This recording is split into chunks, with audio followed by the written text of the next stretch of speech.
Hello and welcome to the Russian capital of Moscow.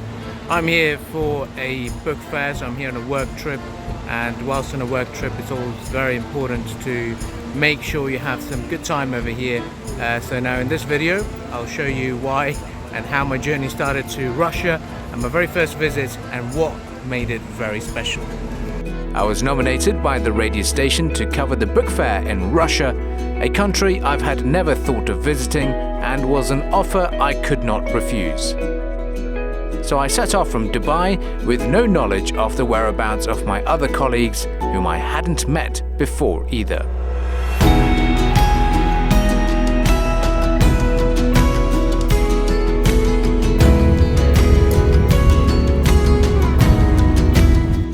As I touched down, I quickly realized that Google Translate was going to guide me through.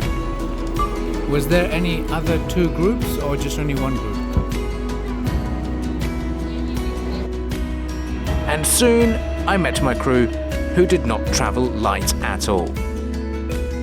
So let's start with first impressions. Moscow's traffic was not a welcome sight. Next, they loved to keep their city clean, even if it meant deploying an infantry and the roads would be washed every night. Thirdly, Russians really knew how to party publicly. We were based in the vibrant Nikolskaya Street in a very lavish St. Regis.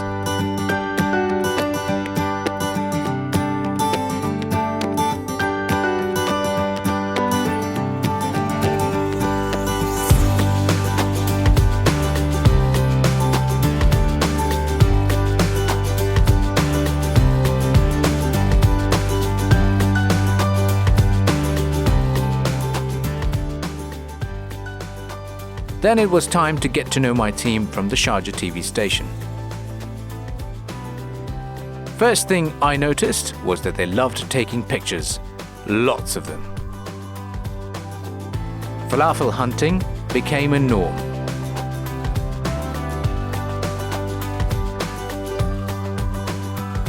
Though they did love to have a great time.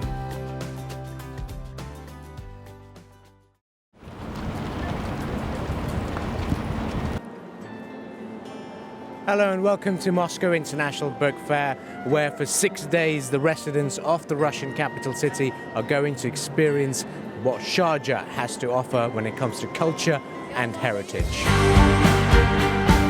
It was a busy book fair promoting Sharjah as a custodian of the country's cultural scene.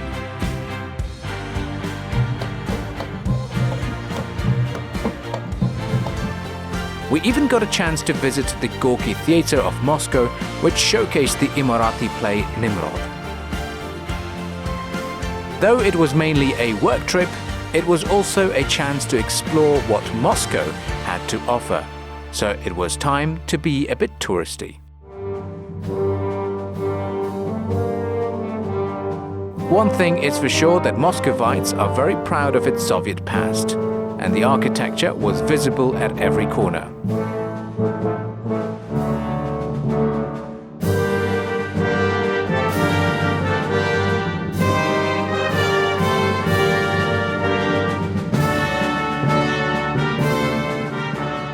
They definitely had a thing for their fountains. At the National Museum, I figured that they adored their crown jewels, as well as weapons, and that Lenin had a decent vehicle.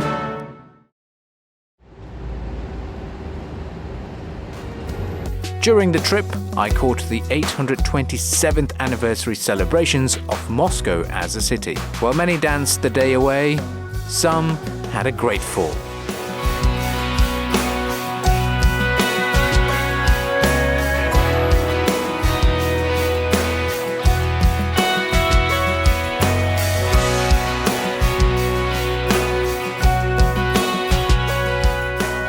But the city was buzzing all day and all night long.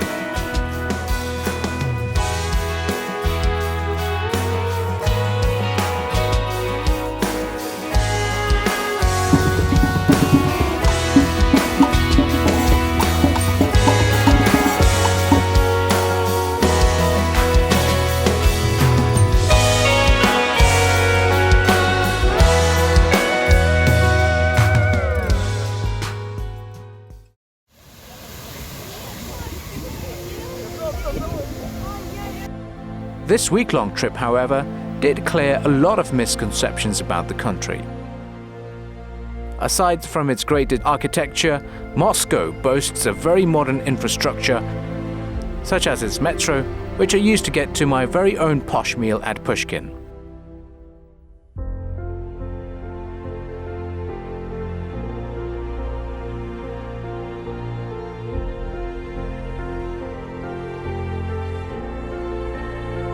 It was the fun-loving nature of its people and the vibrant city life that made it a memorable trip.